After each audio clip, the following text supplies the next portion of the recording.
The cafe window kept fogging up, like it was trying to hide me from myself. I held the paper between my fingers. The edges damp from my breath. Thin, ordinary. The kind of thing people throw away without looking twice. Except my name was written. On it, in a precise, unfamiliar hand. I read it again, then again. My pulse didn't race. That would have been too honest. Instead, something colder slid into place behind my ribs, a measured stillness that made the room sharpen. The clink of cups, the hiss of steam. The barista laughing too loudly. Outside, the woman I'd bought coffee for disappeared into the snow.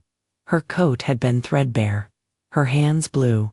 I'd spent my last $10 without thinking, the way people do when they believe kindness still buys something. On the paper was an address, a date, and a sentence that made my mouth go dry. You were never poor.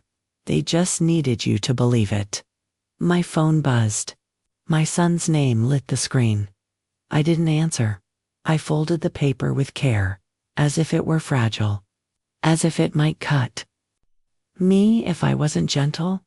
Somewhere deep beneath the calm, a memory stirred Christmas lights. A long table.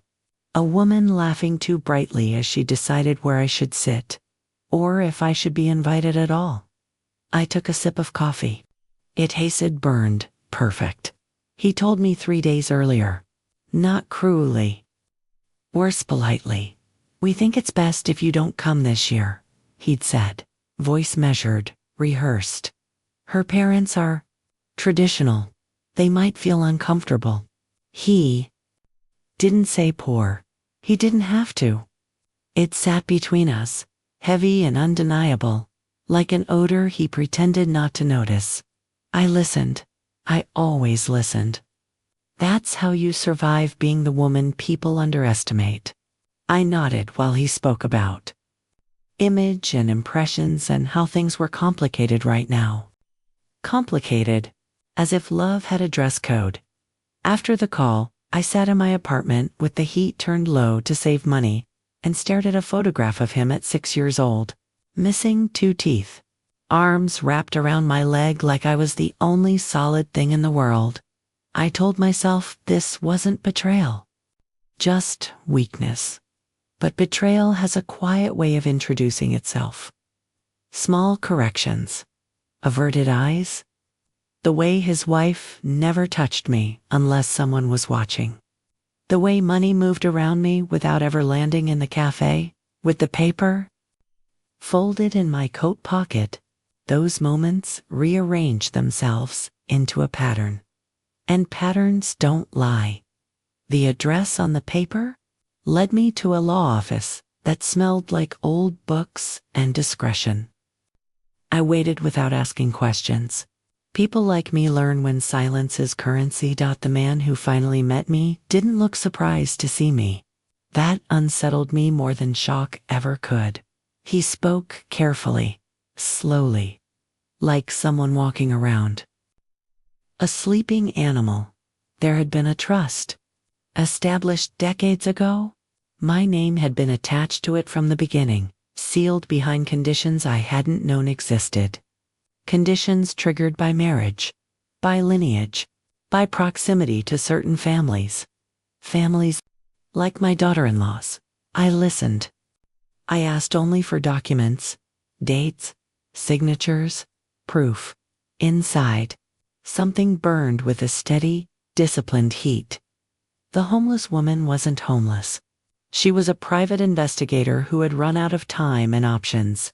She'd needed to see my face when I read the truth, needed to know if I would fold. I didn't. Over the next week, I watched quietly. Phone calls, subtle shifts. A sudden urgency in my son's messages when I didn't respond. Invitations that arrived too late to feel genuine. I smiled when required. I waited. Christmas Eve. Their house glowed like a promise it had no intention of keeping. I arrived unannounced. Silence spread faster than sound. Her parents froze. My son's wife went pale in a way money can't fix. I handed my son a folder. "Read," I said. He did. Slowly. His hand shook. Not with anger. With recognition. His wife reached for it. I stopped her with a look. Calm, exact.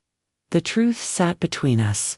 The trust, the controlling interest, the clause that transferred authority to me the moment I was publicly humiliated by a spouse seeking advantage. Her family had known. They'd coached her.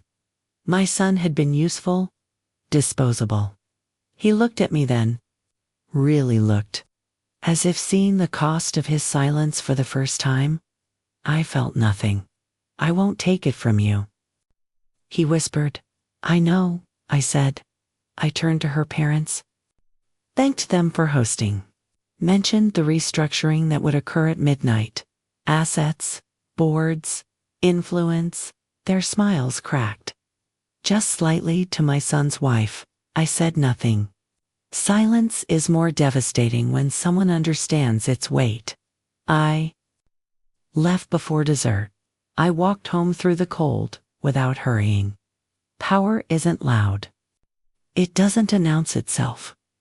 It simply rearranges the room until everyone understands where to stand. I didn't regain my son. I didn't want to. Some losses clarify rather than wound at home. I placed the folded paper on the table and smoothed it flat. I was never poor. I was just patient.